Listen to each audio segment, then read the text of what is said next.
Okay, guys, welcome back to Boondock Medicine and our counter victimization videos. And this is video 2 of a two-part little seminar on situational awareness and counter victimization. We talked about some things called the anomaly question and what is anomalous in different situations and what would cause someone or something to stand out or pose a threat. And that's what you're looking for. Let's talk about behavioral clusters for a minute. Our inability to pay attention to everything in a specific environment makes it impossible to obtain complete situational awareness. The human mind can only handle so much information at a given time. Thus, in the domain of personal protection and safety, where bad things can unfold quickly and in seconds, are often the difference between life and death. How we direct our attention is paramount, so we need to focus on a few things at a time that provide the most bang for our attentional buck. And we can do that by relying on something called heuristics. Heuristics are quick problem-solving and decision-making mental shortcuts our mind uses to figure things out when minimal information is available and time is limited. Decisions made from heuristics aren't always perfect, but they are usually good enough to save your life.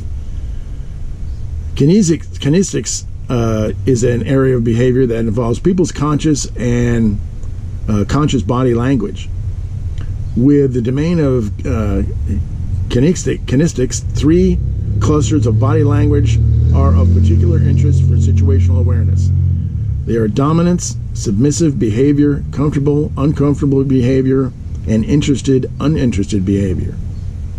Let's talk about dominance, submissive behavior for a minute. Dominant behavior is an expression of the limbic system's fight response and often manifests itself in gestures and postures that make a person look larger to intimidate smaller individuals into submission. Smaller versus bigger doesn't just apply to physical size, but also relates to relative positions of power. Dominant behavior often constitutes an anomaly, and the person displaying it deserves more attention.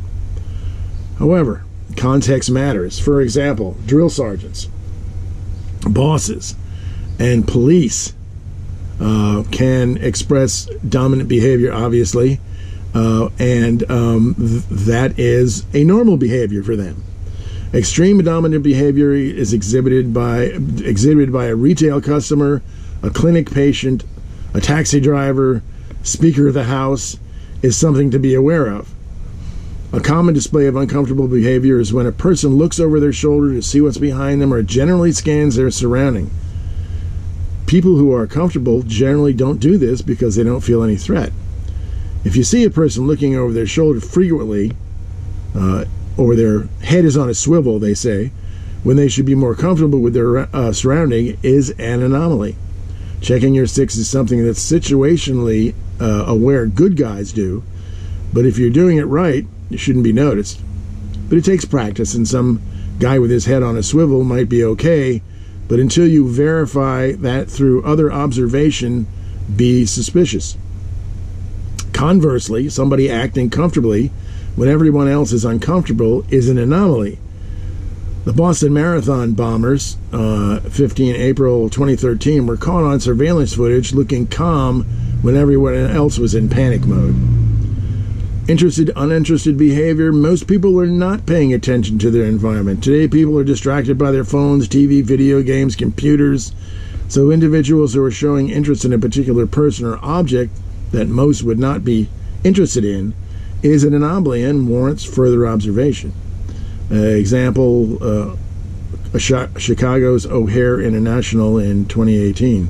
These body language clusters establish baselines for every situation in which we find ourselves and allow us to direct our attention towards things that are potentially more important and or dangerous.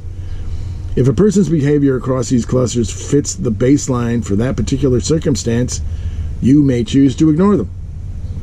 In our study of situation awareness, it would be wise to observe 2 more behaviors. Shifty hands.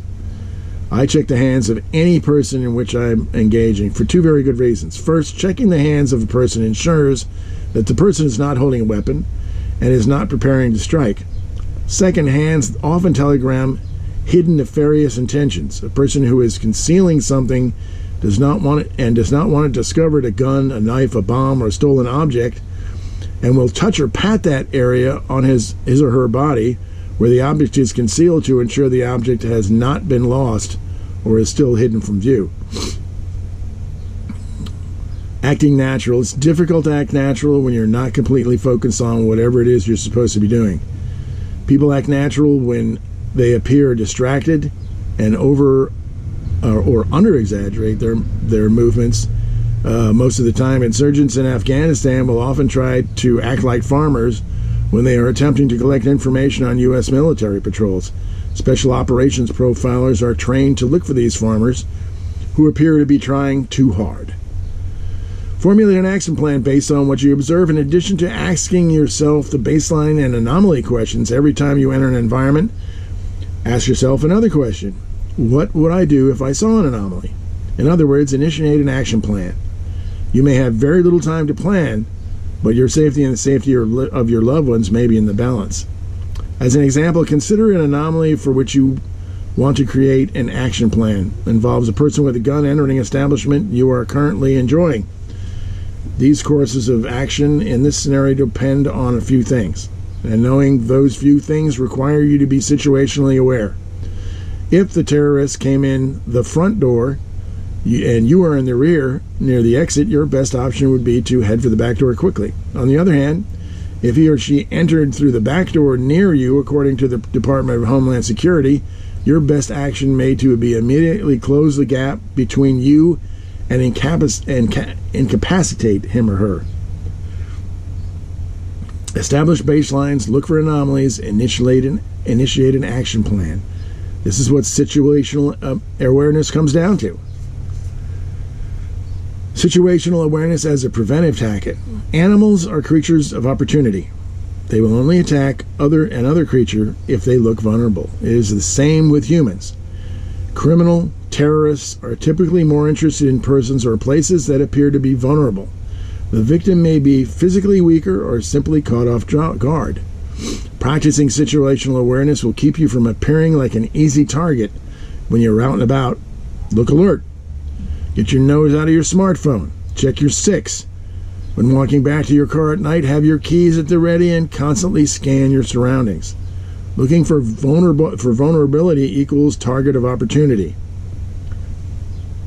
A simple deterrent would be to carry a small tactical flashlight during nighttime hours. Having a light allows you to better observe your surroundings and can also be a deterrent to would-be attackers. If you are attacked, you can use a flashlight as a defensive tool by blinding your attacker with a bright light beam or hitting with a beveled edge that's often built into the handle. But practice, practice, practice. Situational awareness is a cultivated mindset. To achieve this, as with all things, you must practice it. Starting today, consciously remind yourself to look for entry-exit points whenever you enter a building. Start observing people, establish baselines, generating possible anomalies while you're at work, at the gym, or on a date. Then assimilate possible action plans for that specific situation if you see a possible threat. Do not be paranoid. Be mindful. Do not be paranoid. Be mindful. Do this every day, and situational awareness won't be something you intentionally think about, just something you naturally do. And that's it with situational awareness. Now, if you practice this every day, and it's simply walking into different situations, even your automobile.